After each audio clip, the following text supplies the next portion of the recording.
uso político de utilizar el dólar, el sistema financiero, para sancionar países. Sancionas a China, sancionas a Rusia, sancionas a la India, sancionas a Irán, sancionas a Turquía, sancionas a Venezuela, sancionas a Cuba. Entonces el mundo llega a un momento en que se cansa, ¿ya? Y además van surgiendo nuevos poderes económicos. Hemos tomado este fragmento de recientes declaraciones del presidente Nicolás Maduro para ir a un punto muy interesante que él propone, y es la posible desdolarización, coloco esto entre comillas, de la economía mundial. Y ese es un tema muy sensible para los venezolanos porque ya sabemos lo que está pasando aquí. Y para ir a este análisis tenemos en estudio a Luis Bárcenas, economista con posgrado en análisis de datos y análisis estadístico multivariante, Master's Degree in Economics, economista senior en ecoanalítica, trabajó en la Oficina de Investigaciones Económicas del Banco Central de Venezuela. Qué interesante currículum, Luis. Bienvenido, buenos días. Gracias, Eduardo. Gracias por la invitación. Bueno, fíjate algo. Él dice que se utilizan los dólares para sancionar. Pero es que ¿acaso podemos decir entonces que sin dólares es más difícil sancionar, es más difícil bloquear a un país, por ejemplo? Mira, en parte, yo creo que la declaración del presidente en ese momento iba más a un tema político que económico. Él habla mucho de bloqueos, de dominación, y ciertamente en términos del poder que tiene el dólar como moneda de reserva, con lo creíble que es, digamos que hay cierto monopolio alrededor de quienes manejan dólares y quienes emiten dólares. Lo que deja de lado en parte ese mensaje es que esa credibilidad se basa en buenas políticas, se basa en credibilidad institucional. En otras palabras, el poder que tiene hoy el día el dólar o ese monopolio se crea a partir de las buenas acciones o las acciones correctas que hacen las autoridades que lo emiten, en este caso la Reserva Federal, ¿no? Versus la debilidad de otras monedas. Exactamente. Entonces, tampoco es descartable que haya otras monedas que no sean de reservas, que son estables, ¿ok? Y en esto meto, en este saco, por decirlo de alguna forma, meto monedas de mercados emergentes, mercados latinoamericanos, o sea, un sol peruano, hasta hace algunos años un peso chileno, hasta la misma moneda paraguaya, son monedas que, a pesar de que dependen del dólar o de lo que tienen esas economías en cuanto a dólar se refiere para mantener su estabilidad, o mantener la seguridad que tienen las personas que habitan en ese país cuando tienen activos en esa moneda, todavía esos países gozan de eso que llamamos estabilidad macroeconómica, crecimiento sostenido, una inflación estable, que permiten que el dólar conviva con esas monedas. Pero es innegable, o digamos, es corto el mensaje decir que solamente el monopolio del dólar como una moneda de reserva, como eso que conforma lo que llamamos activos internacionales de un país, reservas internacionales, se debe exclusivamente a un mecanismo de control. Yo creo que hay que entender que uno acepta el dólar porque uno sabe y confía en parte en quién está detrás de ese dólar, en quién está detrás de esa moneda. ¿Okay? Y eso no se compra fácil. Y es por eso que ha pasado todo lo que ha pasado recientemente en Estados Unidos, con esos repuntes de inflación que en un momento la Reserva Federal subestimó o descuidó, pero que hoy en día, con las políticas correctas, prestando la atención a los mercados, prestando la atención a las personas, a los inversores que dicen, mira, el dólar tiene presiones, hay inconsistencias en tu toma de decisiones. La Reserva Federal ha trabajado en eso y ahora el dólar está recuperando poco a poco esa confianza que tenemos sobre él, básicamente. Antes de ir a lo que está pasando en el mundo, a lo cual hizo alusión también el presidente Nicolás Maduro y puso ejemplos, esta mañana yo informo que según el sitio web de estadísticas Trading Economics, Venezuela lidera, esto es dolorosísimo, muy preocupante, el ranking mundial de inflación. Sí.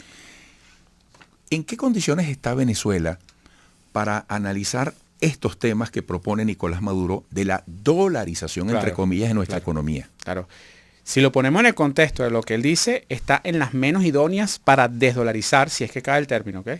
Recuerden que Venezuela formalmente no está dolarizada, ni siquiera parcialmente. O sea, hay un permiso, hay un marco legal que permite la convivencia con el bolívar y el dólar. ¿Okay? Pero más allá, o sea, no hay una garantía legal o no hay una obligación legal de que el Banco Central tenga que suplir todos los dólares a la economía como si ocurriría probablemente en una dolarización no solamente de facto, sino de jure, por hablarlo en términos legales. Pero volviendo al tema de qué condiciones estamos, mira, estamos en un entorno en donde aquí los precios en una semana crecen más en lo que crecen otros países en un año, por ejemplo. Estamos en un entorno en donde cada vez a una persona tú le das bolívares y esos bolívares, si no se usan para gastar, se usan para adquirir divisas. Estamos en un entorno en donde precisamente la política pública se ha orientado a eso que sataniza tanto, que es dolarizar la economía para promover estabilidad de precios, en donde se reconoce que por sí sola la autoridad no tiene la capacidad no solo para generar la credibilidad que necesita una moneda, sino para crear todas las condiciones que refuercen esa credibilidad. Una estabilidad fiscal, una apertura en el comercio con otros países, porque bueno, más allá de las sanciones no hay posibilidades a que Venezuela acceda a financiamiento externo, y en ese sentido todo este compendio de cosas no permiten que este tipo de acciones o este tipo de propuestas calen, ¿ok? Eduardo, porque también hay que entender que cuando tú empiezas a dolarizar o cuando empiezas a hacer el dólar o una moneda de reserva tan importante como el dólar, parte de la vida de una persona, parte de la vida, en este caso el venezolano, que tanto ha sufrido con su moneda, tú le estás dando a él un aliciente adicional que el sector público no le da. Tú le diste recursos a las personas que, por ejemplo, personas que no fueron bancarizadas en su momento, que no tienen una cuenta en el exterior. O sea, no solamente le brindaste estabilidad de precios, le estás brindando una estabilidad en términos de medio de pago y de capacidad de compra de unos bienes porque le estás dando un activo valioso. ¿Okay? Y eso se permitió en la medida que tú dolarizaste la economía, que nosotros le pagamos al bombero la gasolina, le pagamos a la empleada de la casa, le pagamos a un profesional particular. Esas personas que probablemente no tienen una cuenta en divisas o que nunca tuvieron un acceso a divisas, le diste una divisa con poder de compra. Entonces, ¿cómo tú reviertes eso en estas condiciones? Es muy difícil. Es muy difícil y yo creo que esto es más, lamentablemente, un mensaje con visión política que con visión económica, por lo menos acorde a la realidad en que vivimos actualmente, ¿no? Amigo, están escuchando a Luis Bárcenas, economista con posgrado en análisis de datos y análisis estadístico multivariante. Luis, esta complejidad que tú estás describiendo, ¿tiene recomendaciones o métodos que se puedan destacar para liberar un poco el camino? Oye, porque eso que tú estás describiendo y que padecemos, luce muy complicado. Claro. Bueno, mira, yo creo que parte del camino se siguió, o se ha seguido en 2019, con las limitaciones del caso. Okay, o sea, cuando nosotros siempre hablamos, y me ubico yo particularmente, cuando yo siempre me preguntan qué hacer o qué promover en Venezuela con todas las restricciones que tiene Venezuela hoy en día para generar aliciente a la población, ¿no? Y un aliciente importante fue permitir precisamente, porque fue un llamado de parte del sector privado, del sector empresarial, la dolarización, porque aquellas empresas que operaban en el país, que tenían que responder a inversionistas extranjeros, tenían que enviar dividendos afuera, y con un tipo de cambio tan bajo y con un mercado cambiario tan restringido era muy difícil. Pero más allá de eso, tú cuando permitiste la dolarización generaste una circulación de moneda más estable, la gente empezó a marcar precios en divisas y eso también hace que esos precios hereden esa estabilidad. ¿Okay? Yo creo que acá, más que hacer cosas, hay que dejar de hacer otras, ¿ok?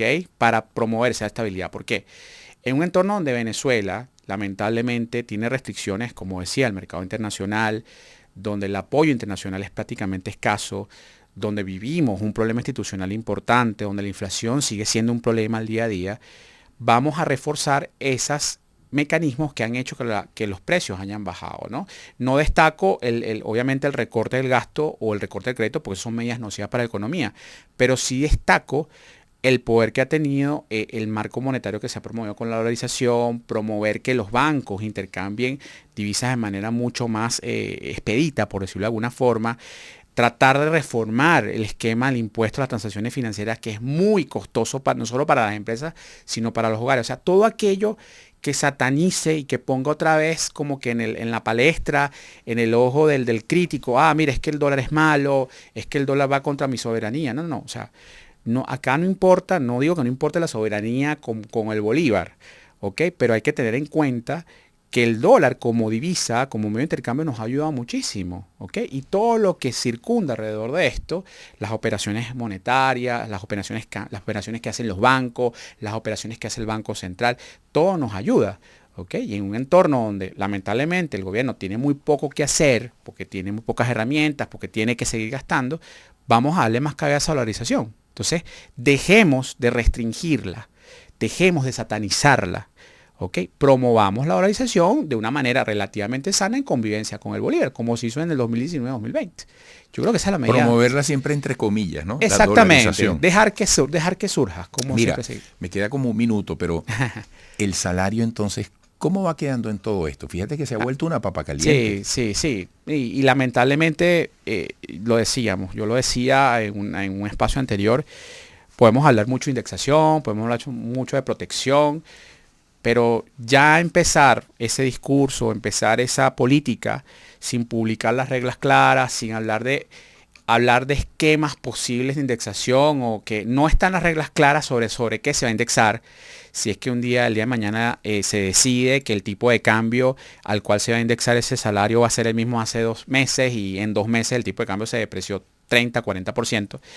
Lo que te quiero decir con eso, lo que quiero decir a los que nos escuchan es que lamentablemente empezamos con mal pie en ese término porque intentamos indexar parte de la política salarial, pero lo estamos haciendo mal, sin reglas claras, sin objetivos claros, de manera muy discrecional. Y en la medida que tú hagas eso sin promover estabilidad de precios, lamentablemente vas a exponer a la persona que aún percibe salario mínimo o los que dependen del salario mínimo para definir su salario, vas a exponerlo a mucho más costo, ¿ok?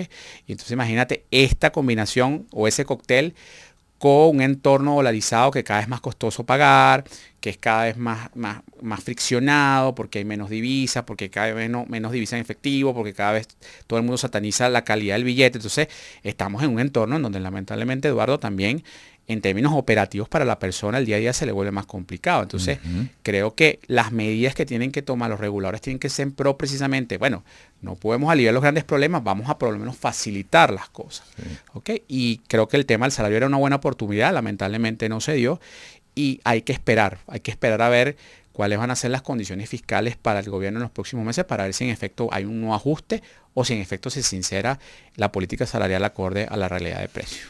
Luis, muchísimas gracias por este análisis tan interesante y tan incluyente, tan pertinente. Gracias a ti. Gracias por venir hasta acá a esta hora de la mañana y que pronto lo repitamos. Seguro que sí. Gracias a ustedes. Un gran abrazo a Luis Bárcenas, economista con posgrado en análisis de datos y análisis estadístico multivariante. Volveremos.